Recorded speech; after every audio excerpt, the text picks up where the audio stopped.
Hi friends, ఈరోజు mutton curry చేస్తున్నాను నేను. కిలో మటన్ తీసుకున్నాను. శుభ్రంగా కడిగి పక్కకు పెట్టేశాను. ఉల్లిపాయలు బాగా గోల్డెన్ కలర్ వచ్చాక వేసేస్తున్నాను మటన్ అంతా. ఇది మా అమ్మగారి పద్ధతి ఫ్రెండ్స్. మా అమ్మ చేసేది చిన్నగా ఉన్నప్పుడు. ఇందులో వచ్చేసి ఒక స్పూను ఉప్పు వేస్తున్నాను. తర్వాత వచ్చేసి అర స్పూను పసుపు. అంతా కలయబెట్టేస్తాను. ఇందులో ఉన్న నీళ్ళన్నీ ముడకపోయేదాకా పెట్టేస్తాను.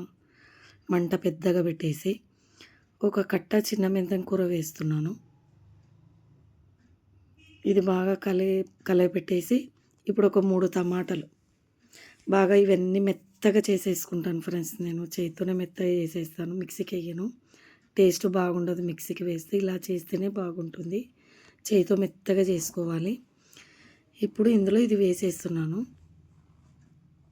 బాగా మెత్తగా అయిపోయినాక చూసారా, మొత్తం దగ్గరకు అయిపోతుంది. ఇలా కొంచెం కూడా నీళ్లు లేనట్లా చేసేసుకోవాలి. ఇప్పుడు ఇందులో ధనియాల పౌడర్ వేస్తున్నాను, కారం వేస్తున్నాను ఫ్రెండ్స్. కారం వేస్తున్నాను. 1.5 స్పూన్ వేసాను కారం నేను.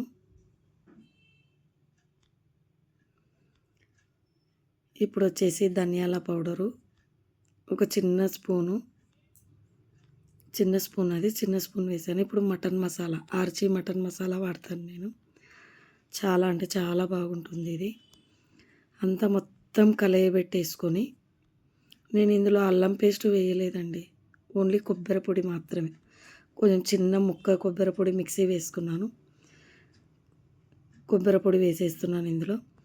మొత్తం కలయబెట్టేసుకొని ఇది నీట్గా చూసారా, మొత్తం వేసేసి కలయబెట్టేసుకొని ఇందులో 1.5 గ్లాసున్నర వాటర్ వేసాను నేను.